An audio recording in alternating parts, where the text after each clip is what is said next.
안녕하세요. 오늘은 통증이 있을 시에 운동을 해도 되는지에 대한 영상입니다.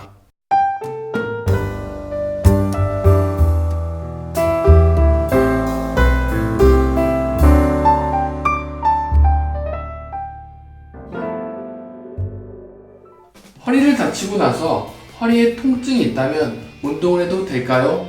아니면 안 될까요? 정답은 상황에 따라서 다를 수 있습니다. 다만 통증의 시기와 통증의 강도가 중요하다고 할 수 있습니다. 예를 들어 보겠습니다.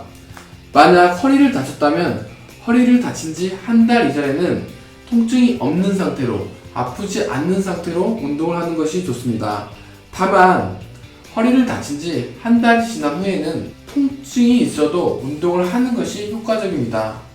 그 이유는 이전에 영상에서 말씀드린 것처럼 한 달이 지났다면 허리에서 느꼈던 디스크나 인대, 근육 등의 문제로 생기는 통증은 대부분 사라지고 남아있는 통증은 우리의 머리에서 기억하고 있는 통증입니다. 따라서 수술을 제외하고 어떤 부위를 다쳤을 때 운동을 한다면 최소한 한 달 이전에는 아프지 않는 범위에서 운동을 하는 것이 좋으며 한 달이 지난 후에는 통증이 있어도 운동을 조금씩 시작하는 것이 효과적입니다. 다만 이때는 통증의 강도가 중요합니다. 통증의 강도를 확인하는 방법은 숫자 1에서 10까지를 이용할 수 있습니다. 이 숫자의 의미는 통증의 강도를 나타내는데 숫자 1은 하나도 안 아픈 정도, 그리고 숫자 10은 죽을 만큼 아픈 정도라고 이해를 하시면 됩니다. 운동을 하는 중이나 운동이 끝난 후에 통증의 강도가 숫자 2에서 3 정도라면 운동을 계속 하시는 것이 좋습니다. 하지만 운동을 하는 중이나 운동을 한 뒤에 통증의 강도가 5 이상이라면 운동을 안 하는 것을 추천합니다. 그리고 만약 통증의 강도가 4에서 5라고 판단된다면 하루 정도의 시간을 가지고 다음날 더 아픈지 덜 아픈지에 따라서 판단을 하시면 됩니다.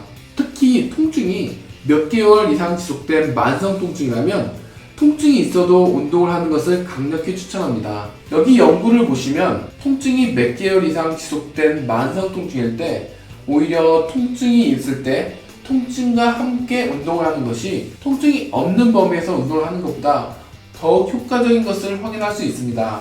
따라서 통증이 있다고 너무 겁을 먹고 운동을 하지 않는다면 오히려 독이 될 수 있습니다. 다만 통증과 함께 운동을 했을 때 운동이 끝나거나 다음날 통증이 증가된다면 병원에 내원해서 전문가와 함께 도수 치료나 운동 처방전을 받는 것을 추천합니다.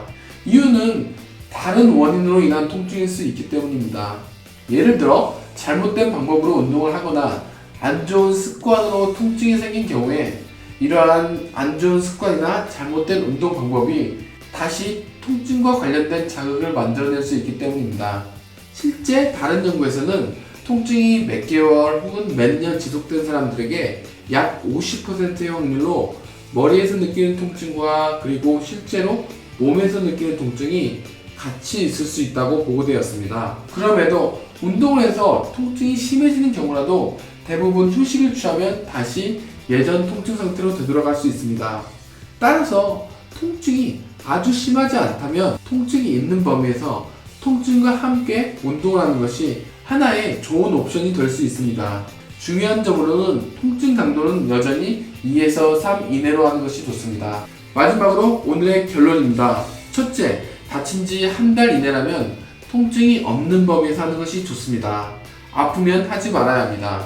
둘째, 통증이 한 달 이후 또는 통증이 몇 개월에서 몇 년 이상 지속된 경우에는 아파도 강도를 높이면서 통증과 함께 운동을 하는 것이 좋습니다. 다만 통증 강도는 여전히 2에서 3 정도가 좋다고 할 수 있습니다. 마지막으로 셋째, 통증과 함께 운동을 하였으나 운동 후 특히 다음날 통증이 심해졌다면 병원에 내원해서 전문가와 함께 도수치료나 운동치료 등을 받는 것을 추천합니다. 감사합니다. 영상이 유익했다면 구독과 좋아요 부탁드립니다. 다음에 다시 뵙겠습니다.